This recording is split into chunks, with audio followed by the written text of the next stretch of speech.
Welcome into the Ohio State Football Report. I am Tom Downey. Coming up on today's show, one takeaway from each position group so far on offense during the Ohio State football fall camp.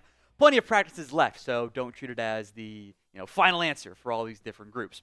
Before we dive into the offensive side, should we do defensive takeaways for Ohio State? If you want us to do a very similar video focused on that side of the ball, show it by liking today's video, please, and thank you. We will go by position group here, beginning with quarterback, because what else are we going to begin with, right? I think the quarterback battle is real. That's not to say that there will never be an answer. There obviously will be an answer at some point. But who is in the lead sometimes depends on, hey, which days you pay more attention to. Based on all the different reporting out there from all the insiders, when fall camp was open, of course, looked like day one, Lincoln Kienholz had the best day. Day two was much more even. Maybe you give the slight edge to Julian Sayin via tiebreaker. Day three, it sure felt like Julian Sayin was the best quarterback of the group. Ryan Day will not give a real answer on the quarterbacks, though he'll do the generic coach speak for they all look good. This is what he said, though, on the quarterback battle in general. It's our job to make practice harder than the game, to put them in game situations, see how they respond. And then when they do have success or failure, how quickly can they learn and grow and get better from both of those types of things. We did make them live, i.e. like subject to some minor contact, the first time since I can ever remember in college in the spring. The plan is not to do that here in the preseason. But to turn the heat up, yeah, the heat's on them constantly. I make sure of that. Look, in general, I don't think Ryan Day is going to ever really give any answers to the test, so to speak, on the coaching or on the quarterback side. It sounds like it was pretty similar to spring ball where, Keno started better, but then for the open portions, Julian Sayin kind of took the lead, so to speak. I think overall, comparing these two quarterbacks, Sayin makes more impressive plays. Like he offers a higher ceiling, so to speak, than Lincoln Kienholz. Kienholz has fewer ups and downs, which is good. He has fewer downs. Also not as good, he doesn't have as many big plays. So I think coaches and teams in general crave consistency. So can Kienholz be more consistent with big plays? Can Sayin be more consistent with cutting out some of the bad plays? I think it's easier, not easy, but easier to cut out the bad plays, especially at this high level of quarterback play, which makes me lead towards Sayin still. I think the goal/plan is still to name a starter before week one ends. Or before week one starts, sorry. Probably in 2-3 weeks, somewhere in that ballpark, I think is pretty reasonable of an expectation for Ohio State and this ongoing quarterback battle. So predictions. This will be, by the way, the pinned comment on today's show. Who ends up winning the quarterback battle for Ohio State? JS for Julian Sayin, LK for Lincoln Kienholz. Let me know what the pinned comment of today's show.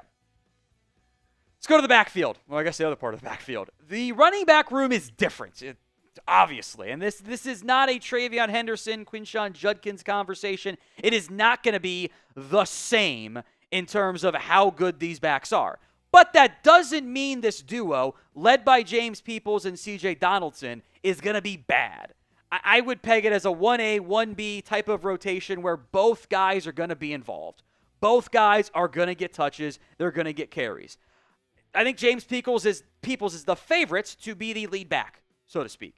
Now, he has more experience for Ohio State, not more experience overall, but I do think Peoples has the upside to be a little bit more explosive than what CJ Donaldson is. I think there can and should be packages where both these guys are in the backfield. At Donaldson's size, I would like to see him be involved at times, even as kind of like a creative lead blocker. You can do some really fun, motion Peoples out behind Sayin and Donaldson to the left side and have a little read option look where you give it to Donaldson or throw it in the flat. You can do some creative stuff on that.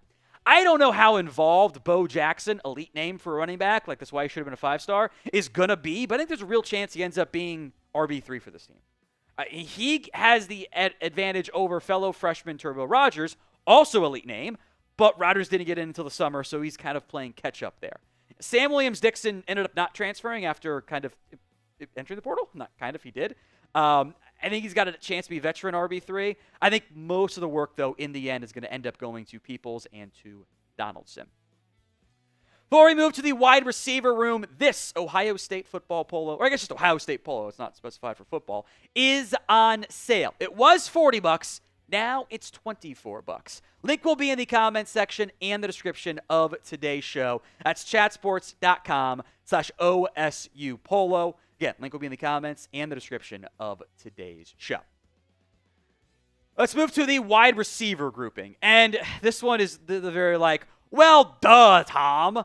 The wide receiver room is stacked, and we all know it. There's no doubt this is going to be the most stacked grouping, I would argue, perhaps in all of college football. The starting wide receiving core of Jeremiah Smith, of Carnell Tate, and former very highly touted recruit Brandon Ennis, I think is up there with any grouping in all of college football. The backup wide receivers, and I think the 4 to 5, 6 ranking is definitely up for debate and conversation. Mylan Graham, Bryson Rogers, Quincy Porter. I think if you were at a regular Power 5 program, if you were at Purdue, I don't know why I'm being so mean to Purdue, but I apologize. Those guys are starting for you.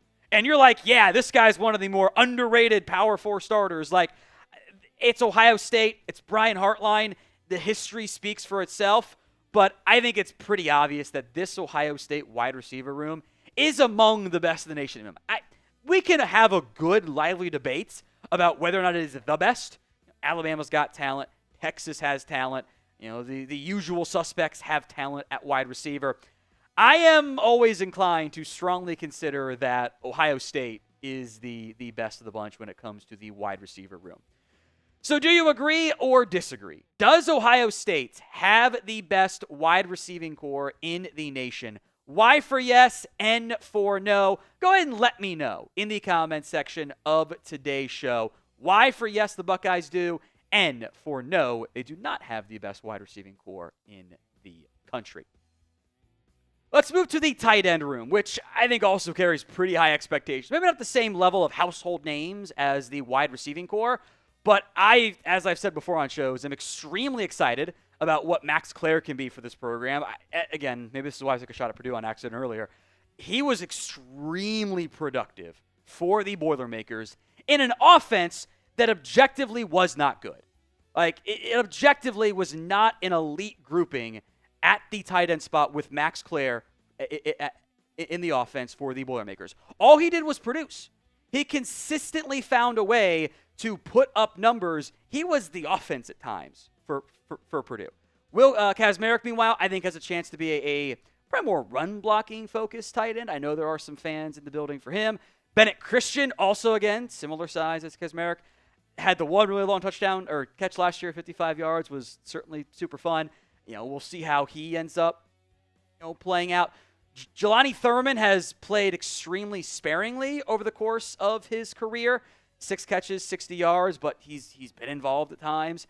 I think there's really good depth at Ohio State, even if I think you needed a guy like Max Clare from a production standpoint of in the passing game, he's going to be the safety valve. You have the ability to do 2 tight end sets, though. I don't know how much you will because you've got 3 great receivers, but it's a champagne problem, so to speak. I know the Buckeyes like Nate Roberts as well. Top 10 tight end in the class of 2025.